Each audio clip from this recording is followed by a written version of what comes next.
नमस्कार दोस्तों, BBM के यू हिस्ट्री में आपका स्वागत है। आज हम मेजर पेपर 1 के इम्पोर्टेंट क्वेश्चन पर डिस्कस करने वाले हैं। हमारा क्वेश्चन है, प्राचीन भारत के इतिहास के पुरातात्विक स्रोत का वर्णन करें। पुरातात्विक शब्द का मतलब होता है पुरानी चीज़ों का अध्ययन। जब हम जमीन के अंदर से पुराने स्थानों से कुछ वस्तुएं मिलती है, जैसे बर्तन, सिक्के, मकान के अवशेष, मूर्तियां आदि, और उनके आधार पर हम लोग इतिहास को समझते हैं, तो उसे पुरातात्विक स्रोत कहा जाता है। सरल शब्दों में पुरातात्विक स्रोत वे सभी चीजें होती है जो खुदाई से मिलती है और जिनसे हमें प्राचीन लोगों के जीवन के बारे में जानकारी मिलती है। प्राचीन समय के लोग जो भी उपयोग करते थे वह समय के साथ साथ जमीन के नीचे दब गया। बाद में जब पुरातात्विक खुदाई करने के बाद इन चीज़ों को निकालते हैं तो उनके रहन सहन, खान पान, धर्म और संस्कृति के बारे में पता चलता है। पुरातात्विक स्रोत के प्रकार और वर्णन। पहला है उत्खनन से प्राप्त अवशेष।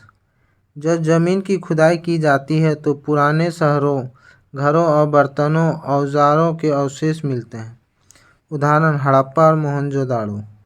इनसे हमें पता चलता है कि उस समय के लोग कैसे रहते थे, उनके घर कैसे बने होते थे और उनकी जीवन शैली कैसी थी। जैसे हड़प्पा सभ्यता में हमें साफ सुथरे शहर, नालियाँ और पक्के मकान मिलने का प्रमाण मिलता है। दूसरा है अभिलेख, शिलालेख और स्तंभलेख। पत्थरों, स्तंभों या दीवारों पर लिखी गई बातों को अभिलेख कहा जाता है। उदाहरण सम्राट अशोक के अभिलेख। इनसे हमें उस समय के राजाओं के आदेश, नियम, धर्म, नीतियाँ की जानकारी मिलती है। ये इतिहास के सबसे भरोसेमंद स्रोत माने जाते हैं क्योंकि ये सीधे उसी समय के लिखे गए होते हैं। तीसरा है सिक्के।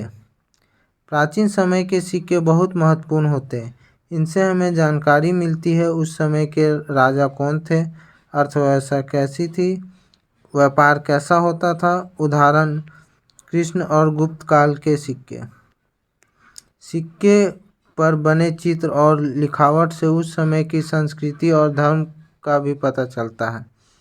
चौथा स्थापत्य अवशेष, इमारतें, मंदिर, स्तूप, गुफाएं, महल आदि भी पुरातात्विक स्रोत हैं। उदाहरण सांची के स्तूप, अजंता एलोरा गुफा।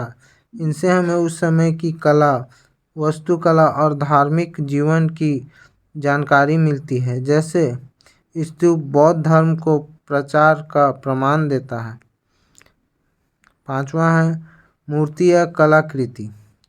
मूर्तियाँ, चित्रकला, अन्य कलाकृति भी इतिहास को समझने में मदद करती है।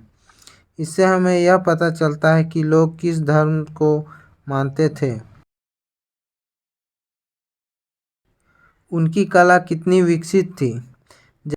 जैसे देवी देवताओं की मूर्ति से धार्मिक विश्वासों का पता चलता है।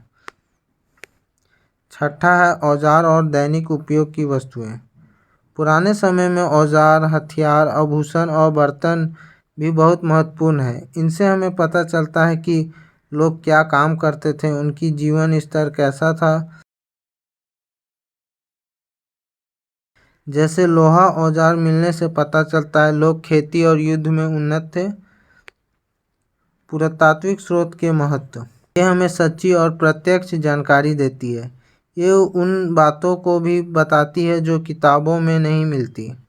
ये प्राचीन समय, संस्कृति और अर्थव्यवस्था को समझाने में मदद करती है। ये इतिहास को और अधिक स्पष्ट और प्रमाणित बनाती है। निष्कर्ष। इस प्रकार पुरातात्विक स्रोत प्राचीन भारत के इतिहास को जानने का एक महत्वपूर्ण माध्यम है। इनके बिना हम इतिहास को पूरी तरह नहीं समझ सकते। ये हमें अतीत की वास्तविक और सच्ची तस्वीर को दिखाते हैं और हमारे ज्ञान को बढ़ाते हैं।